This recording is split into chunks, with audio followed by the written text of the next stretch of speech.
good aspect. Question: you started at the top of the campaign going after Marco Rubio specifically. Do you think that we're at a point in this race in which it's time that the field has to address the differences between the different candidates? Well, I think that's what campaigning's about, is talking about how you're different. And what I'm concerned with Marco's refundable tax credits is right now we have $4 billion a year going to illegal aliens.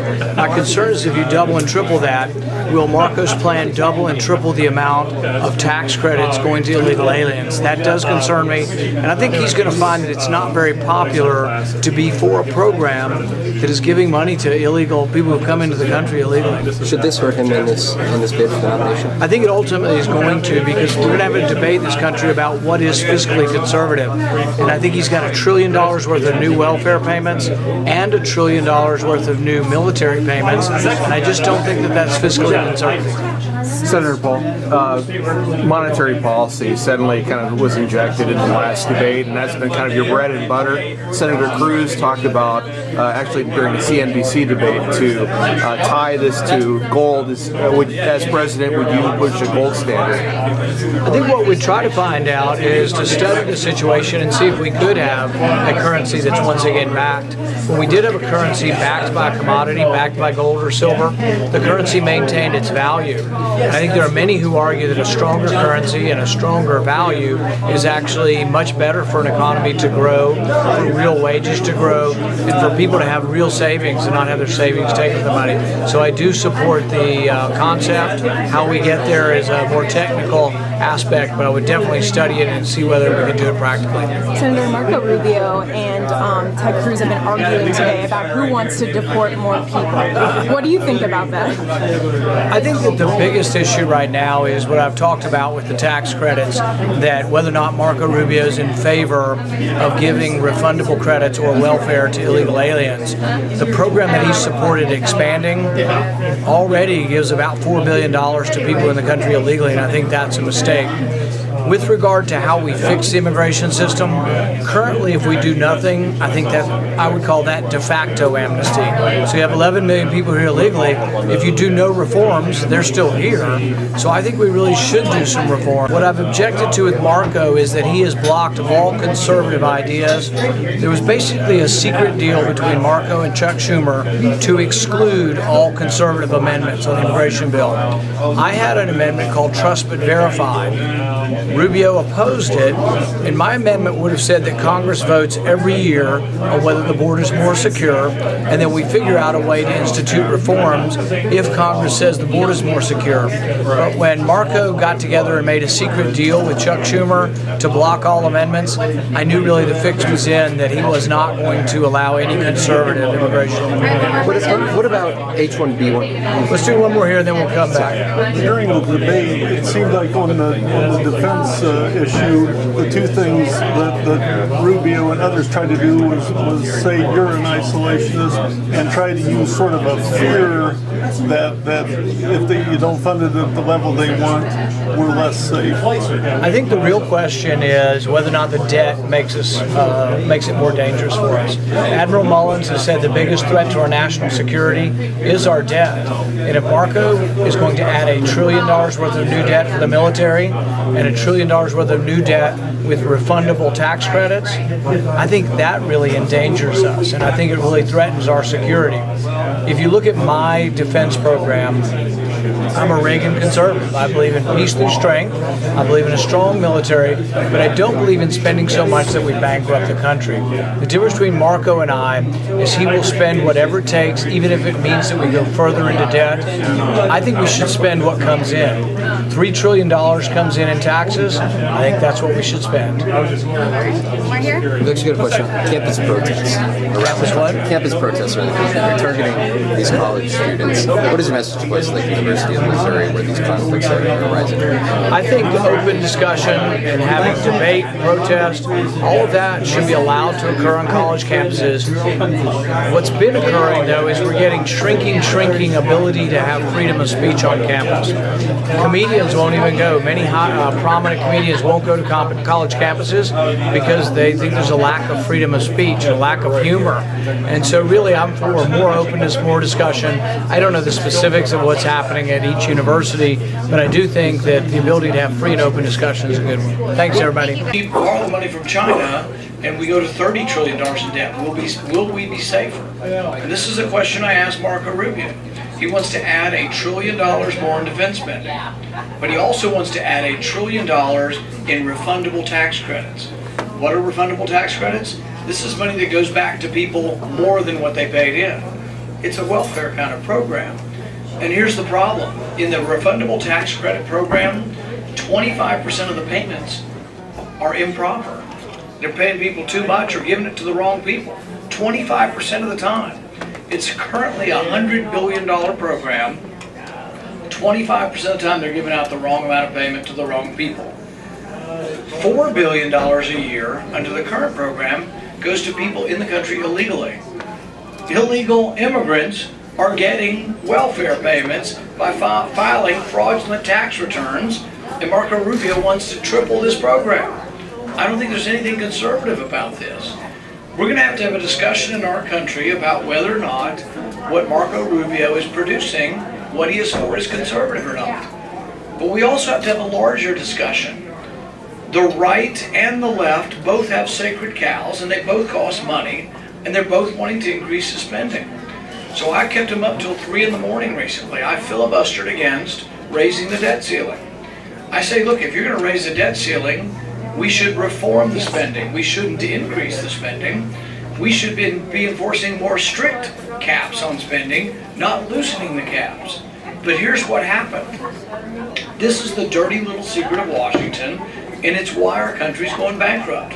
The right wants more money for the military in an unlimited fashion. The left wants more money for welfare. And what happens? They get together. It's an unholy alliance, and they spend more money on everything. Now, I think we should defend the country. I think that defending the country is the most important thing our government does. It is under the Constitution. It's absolutely necessary. But I don't think we're safer projecting power from bankruptcy court. I don't think that you say, oh, well, defense is important, so let's just give it unlimited money. Well, look at some of the stuff we're spending on. The Defense Department, particularly under President Obama, has become this green agenda, has overtaken the Defense Department. We got solar panels everywhere. Solar panels are not defending the country, all right? We built a gas station in Afghanistan for $43 million. $43 million for a gas station. Somebody ought to go to jail for that. You know what kind of gas station it was? A natural gas station. Do you know how many cars there are in Afghanistan that have natural gas? 0. So they got a gas station they can't fill up with. It cost 80 times what it should have cost. The estimated cost was $500,000, and we spent $43 million on it. So when Marco says we got to increase it by $1 trillion, I'm saying no, you got to hold the line. You think they'll be more efficient? There'll be less waste if you increase the budget by $1 trillion? No, the waste will get worse. If I tell you that, you're in charge of a $12 million budget and there's $1 million worth of waste, should I increase your budget to $24 billion or $24 million and say there's going to be less waste? No, you hold the line and you say you're going to have to make do with what you have. And people say, well, we don't have enough money spent on the military. It's just not true. Military spending has increased by 50% since 9/11. We spend more than the next 10 countries combined. Add Russia, China, and the next 8 countries combined, and we spend more than all of that. I do want a strong national defense. I do think we actually do have the strongest defense in the world right now. We have the strongest and most capable soldiers and technology, and I want to keep it that way. But I don't want to spend us into oblivion. So the real debate we have is over who is a fiscal conservative. If you think you're a fiscal conservative, can you be a fiscal conservative if you're liberal with military spending? People have not thought about it this way.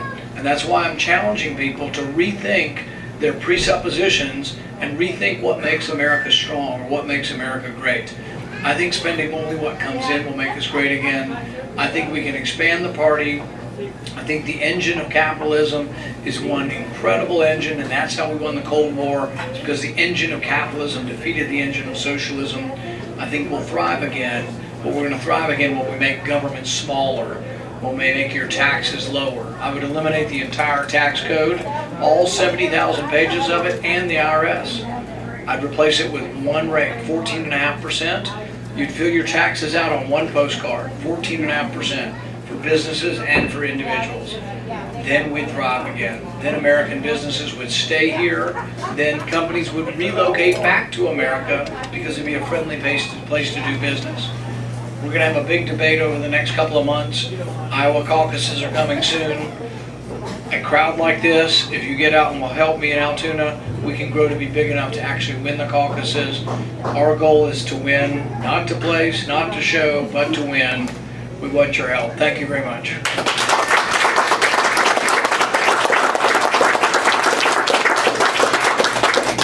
And I'll be happy to take a couple questions. Yes. Actually, not a question. I just want to thank you for fact-checking one of your opponent's comments about the Trans-Pacific Partnership and the debate. Thank you. Hi, I'm Tom Leffler from Johnston. I'm representing the Political Action Committee. Very interested in highlights about military spending. The Obama administration proposes $1 trillion to modernize the nuclear arsenal that we have.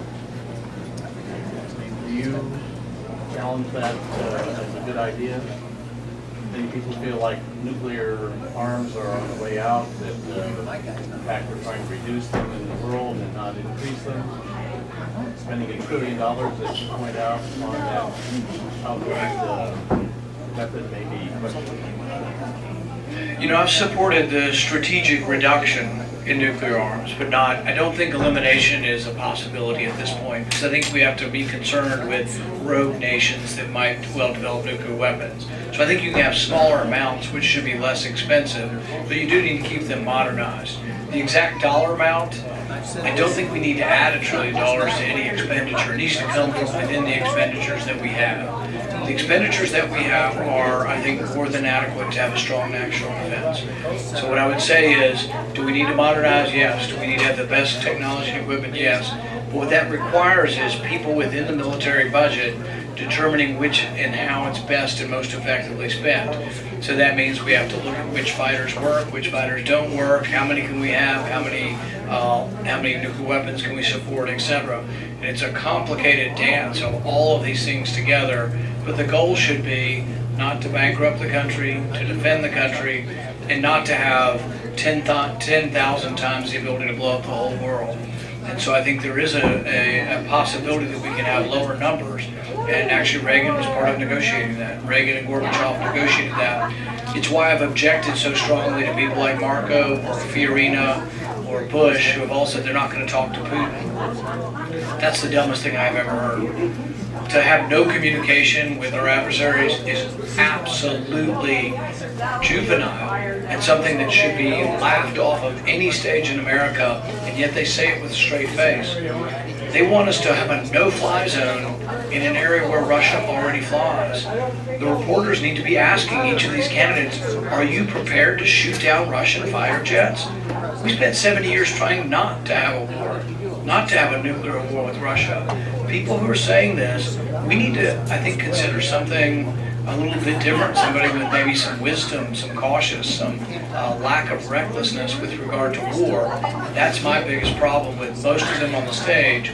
But if you think it's any better on the other side of the aisle, I don't think Hillary Clinton's any better. So I think really what we need is somebody who considers war to be the last resort. We have to be prepared, we have to defend our country, but we should not be eager to be engaged in another big war in Iraq. And I'm not going to be sending 100,000 troops, 500,000 troops. I'm not going to be sending our sons and daughters back. Yes. Can you expound more on the rise of ISIS? Because I know that you helped stop the funding of the Syrian rebels, which were just Al-Qaeda in disguise. We were fighting them when they were over the border in Iraq. As soon as they crossed the border to Syria, we're funding them.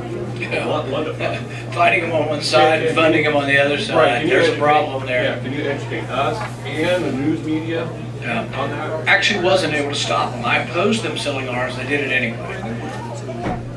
The interesting thing about the selling of arms is President Obama and John McCain really on the same side. but just to different degrees. I'm the only one saying you shouldn't sell them arms, period. We put, Saudi Arabia and Qatar put 600 tons of arms into Syria in 2013. This is not a small amount of arms, this is a large amount of arms. Now, if you talk to the people who supported this, they would say, oh, we're only giving them to the moderate Syrians. Problem is their definition of moderate is not quite the same as mine. They're all radical jihadists. One of the reasons they oppose Assad is that he's too secular for them. They want radical Islam to control their lives. There's different sects of it, but they're all radical. Some are Al-Qaeda, some are Al-Nusra, and variants of those became ISIS. But I warned them that the great irony is if you give them weapons, you'll be back in a year fighting your own weapons. True enough, ISIS has $1 billion worth of Humvees they ride around in. They have $1 billion worth of U.S. cash. They pay their soldiers with our money. They have 43 of our tanks. They've got anti-tank weapons. I think it is crazy foolishness to feed arms in to people who hate us. It was a big mistake. And they've grown larger. And there are ways to combat them, but I don't think it requires U.S. troops on the ground. Well, I don't like to assess motive to people. I don't know exactly. I think no, they truly felt like they were going to give it to the moderate Syrians. But there was one CIA analyst that I pointed out to them his opinion, and he'd been there and he knows the different groups. He said the only thing moderate about them is their ability to fight. And so we give arms to them, and then the arms were immediately taken by ISIS. Here's the other idiocy of this, and this question needs to be asked, and hopefully the media would pick up on some of this. What genius sends 50 people to war? President Obama is sending 50 people to war in Syria. Now, it's one thing to debate whether or not we should be at war in Syria. We should debate it as a country. If you want to go to war in Syria again, you want to send our troops over there, we don't send 50, all right? We have a declaration of war, we vote on it in Congress, and if you think it's to defend America that we go into Syria, you don't do it with 50 people. 50 people is a recipe for one of our soldiers being captured, tortured, and killed in a gruesome way, and then we will get dragged into a bigger war. I don't want to see what that happened to one of our soldiers. We don't send 50 people to war. The president also trained some of these moderate fighters. I voted against this, but they allocated $500 million to train them. They spent $250 million on 60 of them, $4 million per fighter. They sent 4 of them to war. Who sends 4 people to war? They were captured in 10 minutes, and all of their equipment was captured. So the rest of them, they haven't figured out what to do, but who sends 4 people to war? What kind of idiot sends 4 people to war? If you go to war, you don't go to war with underwhelming force. You go to war with overwhelming force. Sure. When we fight, we have to fight. But what we ought to do is we ought to vote in Congress before we go there. Anybody else? Yes. I know tax reform won't help, but do you have any other ideas where your peers how to stop the giant sucking sound in manufacturing into our country? One of the big things chasing companies and jobs is the taxes. So we have the highest business tax in the world, 35%. So one of the reasons they're reincorporating other places, they call it inversions, is because of the tax code. It's a big reason. Burger King went to Canada. Canada's tax rate is 15%. Tell people I'm embarrassed to compliment Canada. For goodness sakes, Canada's got socialized medicine and they've got a 15% corporate income tax. Ireland's 12%. Pfizer, which is a very successful American company, made billions of dollars. I'd prefer they stay here. They're merging and reincorporating in Ireland. And so we are losing people because of the taxes. We're also losing people because of the regulatory burden. So taxes are about $3 trillion a year. The regulatory burden is about $2 trillion a year. Most of the regulatory burden is not passed by Congress. It's done just by the executive branch. Obama has taken this to an nth degree, but Republicans did it also. If I were president on day one, I'd repeal all of those regulations that I could do through executive order. Senator, one more question. Yeah. All right, here. Go ahead. Senator Rand. Senator Paul. Excuse me. That I'm a veteran, and we got in Vietnam by sending a few people over. I understand what you're talking about, the 50. We started with few, and then it's almost like they baited us and we were drawn in there. We've been fighting leftover wars since World War II. We need to get out of that mode. We are a Christian nation. We need to approach the world from that basis that we're here. If you need something from us, like would you like to trade with us? Our American flag is a neutral flag. You want to trade with us? We will trade with you. We need to get out of the war business. If you want to stay out of war, you got one choice on the Republican side, and really on either side of it. If you want to go back to war in the Middle East, you'll always have a Bush or a Clinton. Want to go back to war? Yeah, I just came from the. I'm not going to send us back to war. I just came from the VA hospital. Want to go back to war?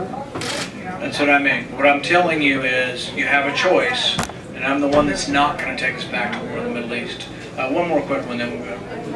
Hi, Senator Paul. I'm a young American Jew, and I know it's requisite for politicians to put their chests and say, never say anything critical of Israel. But many of us American Jews, a growing number, are getting more and more sick of the policies that Netanyahu pursues in relationship to Palestinians, and are more and more tired of the ongoing growth of settlements in the West Bank. And are concerned about the occupation of the Palestinian territories. Under the last two presidents, Bush and Obama, both have been trying to curtail the growth of settlements. I'm wondering if you would continue to attempt to curtail the growth of settlements and to end the occupation of the Palestinian territory. I think there has to be something said for each country having sovereignty over their territory and deciding, what happens. I don't necessarily think it's our job. In fact, I think it's presumptuous of us to tell either side what to do.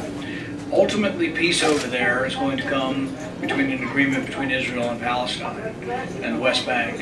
I think that agreement comes when people are finally tired of all the killing and the carnage. But I don't know that we can enforce that peace. I visited over there thinking maybe I would come up with some insight as to what the grand peace would be. I came home a little disappointed that I didn't quite figure it out, but I'm not the first one not to figure it out. I think part of the answer is going to be incrementalism. I do think that Israel holds most of the power and holds most of the cards. The suggestions I had when I was there is improving trade between Gaza and the West Bank, maybe allowing more autonomy over the tariff situation. Now the tariffs are dispensed by the Israeli government. And then ultimately, but I don't think this is coming soon, that allowing more openness to Gaza. But you can also understand the other point of view, from Israel's point of view. They're not real happy about arms and missiles going into a port in Gaza and then being aimed and fired into Israel.